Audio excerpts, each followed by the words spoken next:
எல்லாருக்கும் வணக்கங்க. இது உங்களோட வேலன் ஆன்மீக ஜோதிடம்.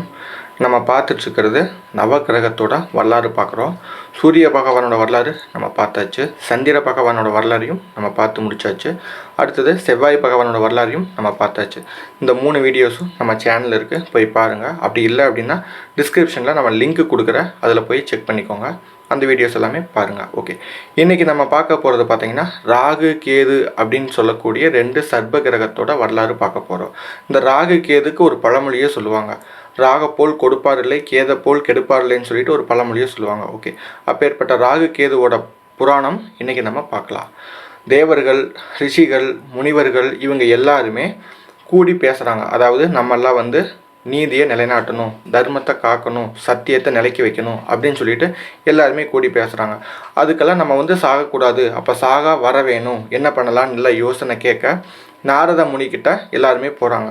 அவர்கிட்ட போய் யோசனை கேட்குறாங்க. இந்த மாதிரி நாங்கள் எல்லாமே நீதியை நிலைநாட்டி தர்மத்தை காக்கணும், எங்களுக்கெல்லாம் சாகா வர வேணும், அதுக்கு என்ன பண்ணலாம் நீங்கள் சொல்லுங்கன்னு சொல்லிட்டு நாரத முனிக்கிட்ட கேட்குறாங்க.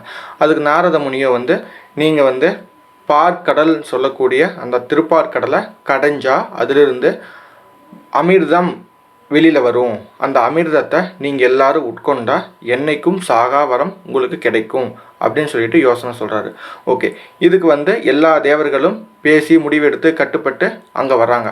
மந்தார மலையை மத்தாகவும் வாசுகி பாம்பை கயிறாகவும் வச்சு அந்த பார்க்கடலை கடைய ஆரம்பிக்கிறாங்க. அவங்க கடையிறாங்க, ரொம்ப காலம் கடையிறாங்க, ரொம்ப நேரம் கடையிறாங்க. அதுலேருந்து எதுவுமே வெளியில் வரல.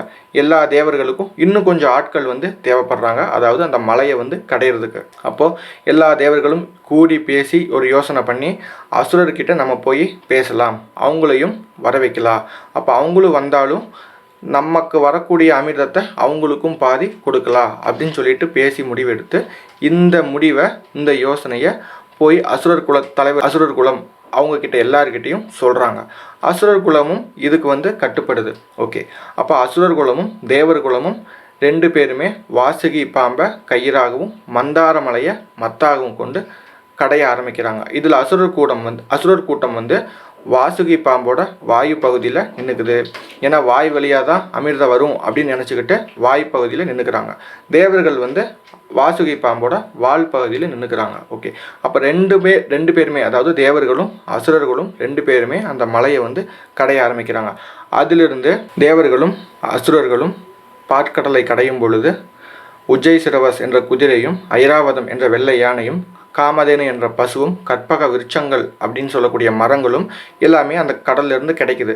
அதை இந்திரன் தனக்கு வேணும் அப்படின்னு சொல்லிட்டு எடுத்துக்கிறாரு. ஓகே, அப்போ மகாலட்சுமியும் மேலே வராங்க. அந்த மகாலட்சுமியை மகாவிஷ்ணு தன்னோட நெஞ்சில் தாங்கிக்கிறாங்க. இது எல்லாமே ஒவ்வொன்றா மேலே வர தன்வந்திரி பகவான் அப்படின்னு சொல்லக்கூடிய ஒரு பகவானும் அவரோட கையில் அமிர்தத்தை ஏந்திய கலசமும் 2மே மேலே வருது. உடனே தன்வந்திரி பகவான் கையில் வரக்கூடிய அமிர்த கலசத்தை அசுரர்கள் பிடுங்கிக்கிறாங்க. அசுரர்கள் பிடுங்கும் பொழுது அசுரர்களுக்குள்ளேயே இது யார் குடிக்கணும், இது யார் ஃபஸ்ட்டு பருகணும் அப்படின்னு சொல்லிட்டு ஒரு போட்டி வருது, ஒரு சண்டையும் வருது. இது எல்லாத்தையும் பார்த்த தேவர்கள் எங்களுக்கும் பாதி வேணும், பேச்சாக இருக்கணும், நாங்களும் உங்களுக்கு கொடுக்குறோன்னு சொல்லியிருக்கோம், இது இப்படி பண்ணுறது நியாயம் கிடையாது அப்படின்னு சொல்ல அரக்கர்களோ எங்கள் சைடு தான் நிறைய இழப்பு இருக்குது. காரணம், அந்த மலையை கடையும் போது வாசுகி வாயிலேருந்து வரக்கூடிய விஷம் பார்த்திங்கன்னா அரக்கர் கூட்டத்தை பாதி பேர் செத்து போயிட்டாங்க. அதனால் எங்கள் சைடு தான் இழப்பு நிறையா இருக்குது, அதனால் இது உங்களுக்கு நாங்கள் தரமாட்டோம் அப்படின்னு சொல்ல உடனே எல்லா தேவர்களும் போய் மகாவிஷ்ணு கிட்ட முறையிடுறாங்க. அப்போ மகாவிஷ்ணு கிட்ட முறையிடும் பொழுது மகாவிஷ்ணு மோகினி அவதாரம் எடுத்து அரக்கர் கூட்டத்து முன்னாடி வராங்க. அப்போது அந்த மோகினியோட அழகில் மயங்கின அரக்கர்கள் நான் என்கிட்ட கொடுங்க, அந்த அமிர்தத்தை என்கிட்ட கொடுங்க, நான் உங்களுக்கும் தேவர்களுக்கும் தனித்தனியாக பிரித்து கொடுக்குறேன் அப்படின்னு சொல்ல மோகினியோட அழகில் மயங்கின அசுரர் கூட்டம் அந்த கலசத்தை மோகினி கிட்ட கொடுத்துட்றாங்க. அப்போ அந்த மோகினி எப்படி கொடுக்கணும், உங்களுக்கு ஒருத்தர் அவங்களுக்கு ஒருத்தர், இல்லை முதல்ல உங்களுக்கா அவங்களுக்கா அப்படின்னு கேட்க அசுரர் கூட்டம் மேலே இருக்கக்கூடிய அமிர்தத்தை தேவர்களுக்கு கொடுங்க, அடிப்பகுதியில் இருக்கக்கூடிய அமிர்தத்தை எங்களுக்கு கொடுங்க அப்படின்னு அசுரர் கூட்டத்தில் ஒருத்தன் சொல்கிறான். அதை சொன்னதை கேட்ட மோகினி ஓகே சரி அப்படியே பண்ணலாம் அப்படின்ட்டு வரிசையாக கொடுக்க ஆரம்பிக்கிறாங்க. அப்போ அமிர்த கலசத்தில் மேலே இருக்கக்கூடிய அமிர்தத்தை தேவர்கள் எல்லாத்துக்கும் கொஞ்சம் கொஞ்சமாக கொடுக்க ஆரம்பிக்கிறாங்க. அப்போது அசுரர்கள் ஆடிப்பாடி அந்த இடத்துல மகிழ்ந்துட்டு இருக்கிறாங்க மோகினியோட அழகில். இது எல்லாம் நடக்கும் பொழுது அமிர்தம் அப்படிங்கிறது தேவர் கூட்டத்துக்கு கொஞ்சம் அதிகமாகவே போயிட்டுருக்குது. இது எல்லாத்தையும் கவனித்த சொற்பானு என்ற ஒரு அரக்கன் தேவர்கள் மாதிரி வேடமிட்டு உருவமிட்டு அந்த தேவர்கள் வரிசையில் வந்து நின்றுக்கிறான். அதாவது சூரியன் சந்திரன் கிட்ட வந்து நின்றுக்கிறான். அப்போது தேவர்கள் கையில் எல்லாமே அமிர்தம் வரும் பொழுது சொற்பானு என்ற அரக்கன் கையிலையும் அமிர்தத்தை கொடுத்துட்றாங்க மோகினி. அப்போ அதை வாங்கின சொற்பானு வேக வேகமாக அந்த அமிர்தத்தை குடிக்கிறாங்க. அப்போ வேக வேகமாக அந்த அமிர்தத்தை குடிக்கும் பொழுது சூரியனும் சந்திரனும் அதை பார்த்துட்டு போய் மோகினி கிட்ட, அதாவது மகாவிஷ்ணு கிட்ட சொல்லிடுறாங்க, இந்த மாதிரி அவள் அரக்க, நீங்கள் அவனுக்கு அமிர்தத்தை கொடுத்துட்டீங்க அப்படின்னு சொல்ல, உடனே தன்னோட கையில் வச்சிருந்த வாளால் அந்த மகாவிஷ்ணு அந்த சொற்பானுங்கிற தலையை, சொற்பானு அப்படிங்கிற அரக்கனோட தலையை வெட்டிடுறாங்க. வெட்டின உடனே தலையை தனியாக முண்டன் தனியாக போய் விழுந்துடுது. அதை அமிர்தத்தை முழுசாக குடிச்சிட்டாரு. அப்போ அவனுக்கு சாவு கிடையாது. அதனால் தலை தனியாக முண்டன் தனியாக போய் விழுந்துடுது.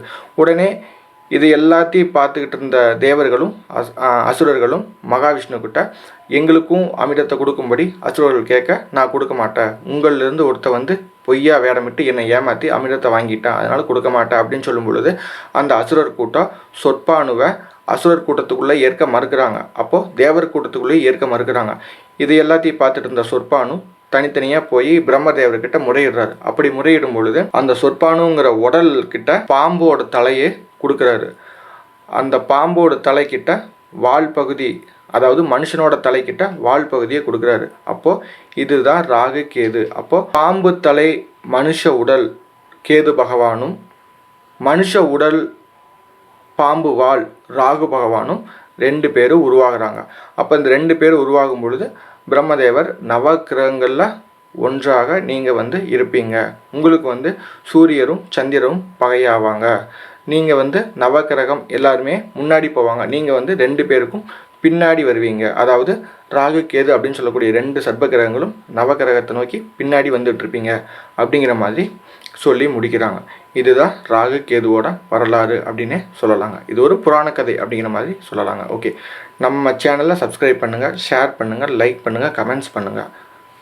நன்றி, வணக்கம்.